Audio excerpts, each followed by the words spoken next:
Alright, isang magandang araw po sa ating lahat.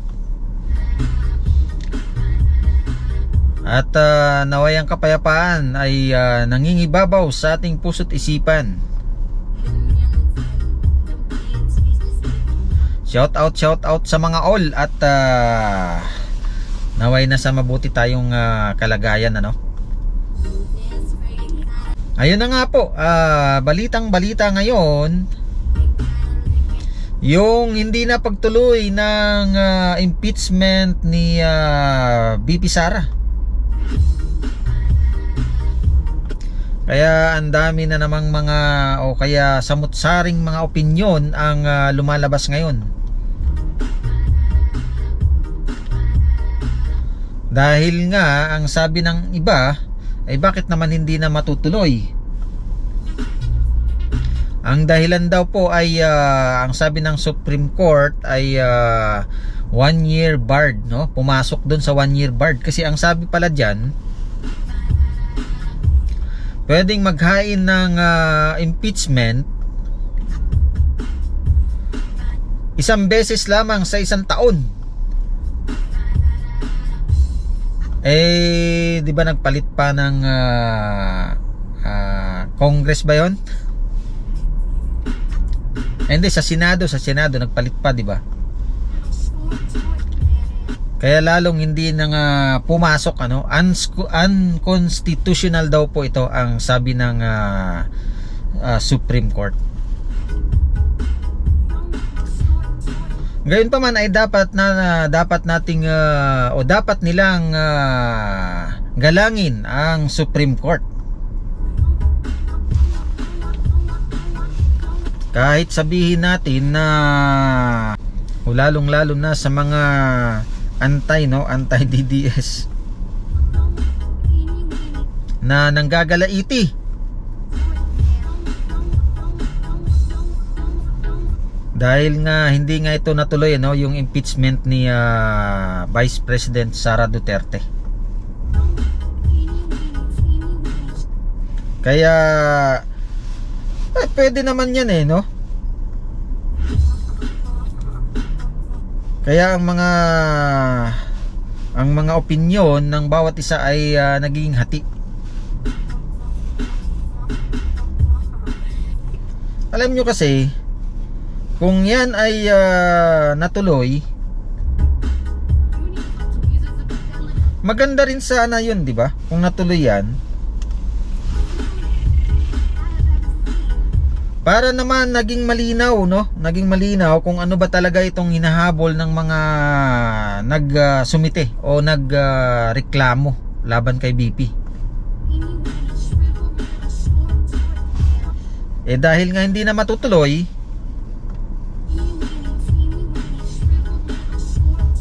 kaya sila ay nanggagalaiti, ano? Nanggagalaiti dahil sabi nila dapat daw talagang matutuloy.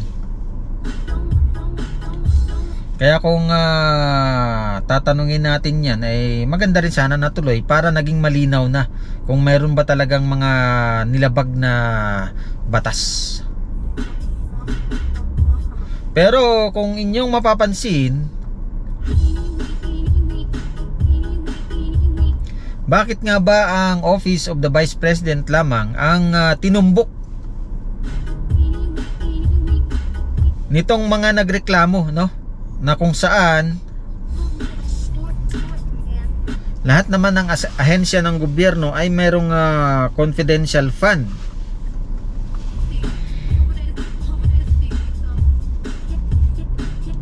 At ang matindi pa doon ay mas malaki pa, no? Diyan sa iniimbestigahan na confidential fund ng Office of the Vice President. Kaya minsan na napupuna o napapansin ng nakakarami na ito ay political moves talaga. Kasi kahit sino magtatanong, bakit nga ba yung Office of the Vice President lamang ang kanilang pinuntirya?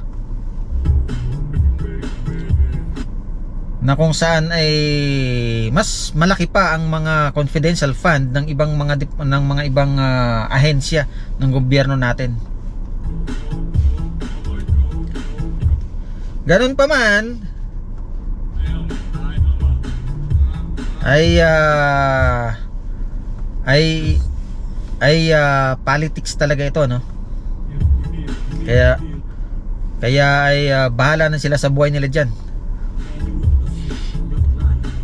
Ang gagawin natin ngayon ay mag-shout out na lang. 'Yun ang maganda.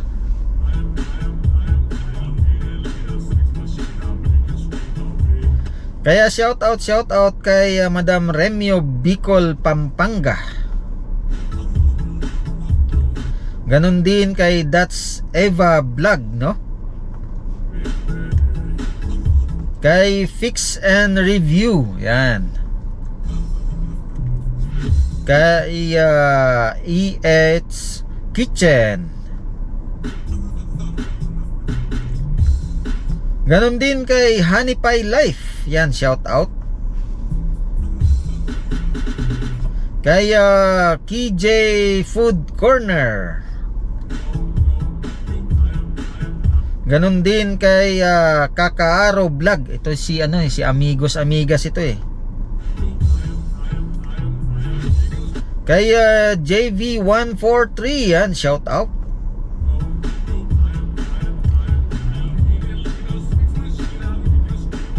Kay Lala Shab, no? Shout out din dyan sa iyo, Lala Shab. Tama ba yung pagkabanggit ko nito?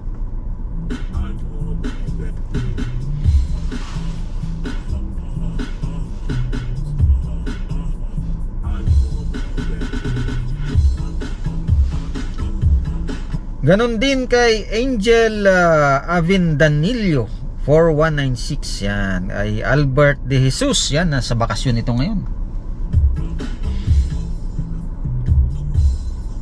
Kay Pamilya Ray, yan, shout out.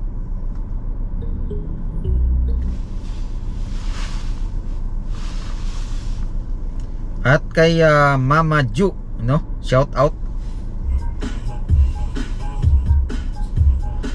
Shout out din kay Pink Mom RN, ano? Nasa Jeddah ito eh.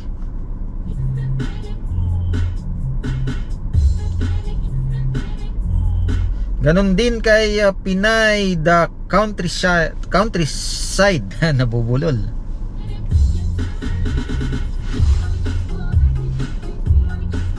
Marami pa ito, marami.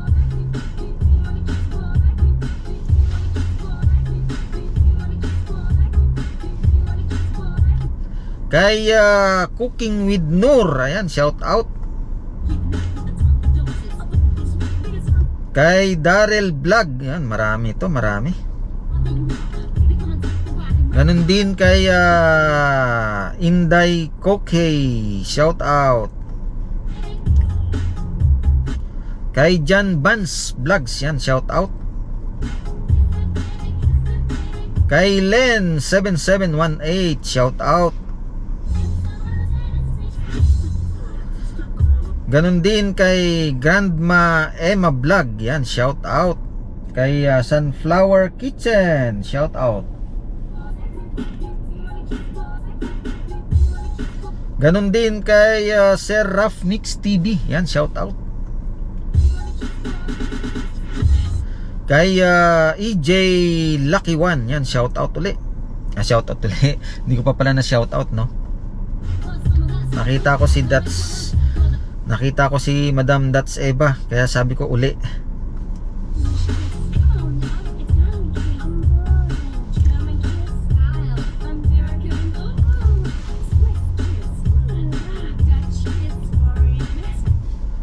Shout out din kay Kabayan 2011.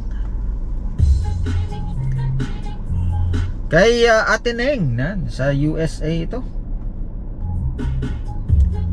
Kay Kislab Motovlog, yan, shout out. Kay Dixie TV, 2135, yan, shout out. Kay Meralyn Paris Vlog, yan, shout out.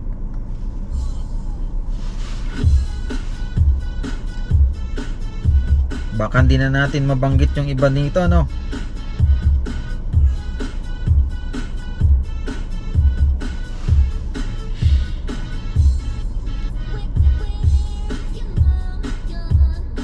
Kay Marie in KSA, shout out. Kay Music Vlog 4455, yan, shout out. Kay May Army, yan, shout out. Kay Ate Babes Vlog, yan, shout out din.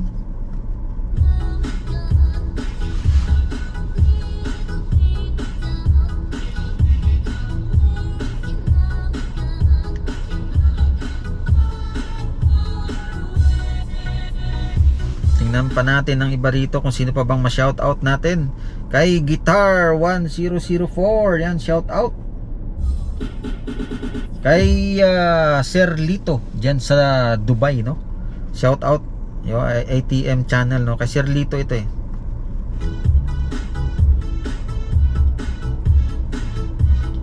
Kay Kuya Nick TV, yan, shout out.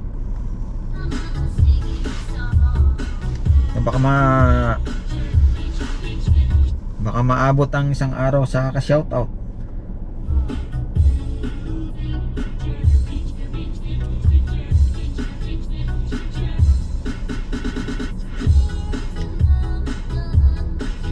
Kay Claisa Ma Erom Baubladin, yan, shout out. Happy 5811, shout out. Richard Johnson, yan, shout out.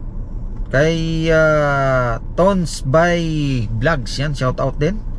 Kay Madam Eva, kay ano pala to? Madam Jimenez Evan Vlog, yan, shout out dyan sa may Qatar. All Compilation, shout out. Kay Maring Kababayan Mix Vlog, shout out. Ganun din kay Jan 27 TV yan sa Alcobar, no? Shout out. Kay Lisa Kulanag Vlogs, kay Lisa Kulanag Vlogs, yan, shout out po.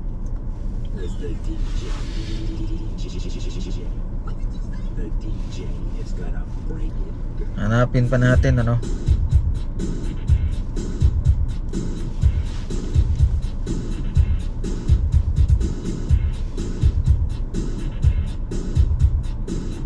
Kay The Art of Living with Meryl, yan, shout out. Lisa Laurente, yan, shout out. At saka kay Romeo in Israel, yan, shout out.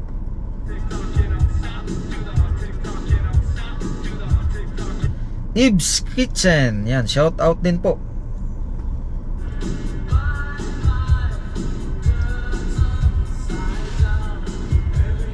Tingnan pa natin.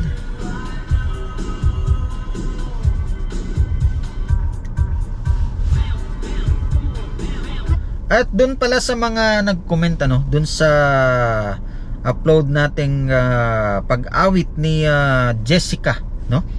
Doon sa may America's Got Talent, no? Shout out po sa inyong lahat. Marami ito, eh. Marami. At maraming salamat, ano, sa inyong pag-comment dito. Proud naman talaga ang mga kababayan natin para dito kay Jessica. Dahil napakagaling nga naman talaga nitong ating kababayan, ano.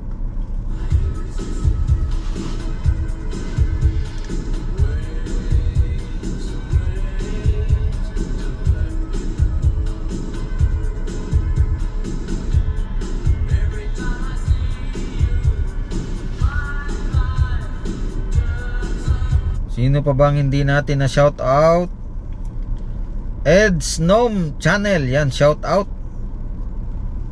Kay Madam Ann Kaji Vlog, no? Shout out. Milas Channel, shout out.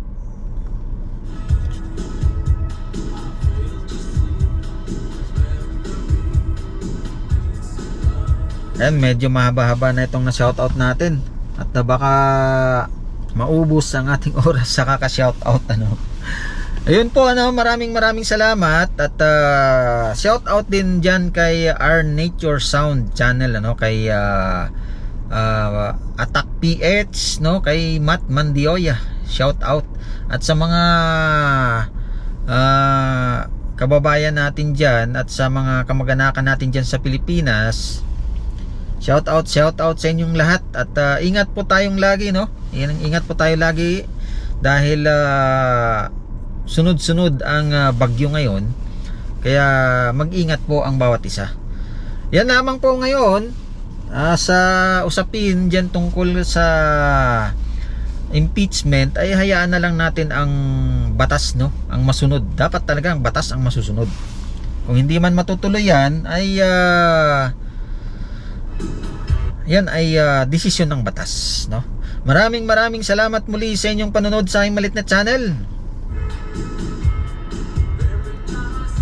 Pagpalain nawa ang bawat isa. God bless everyone.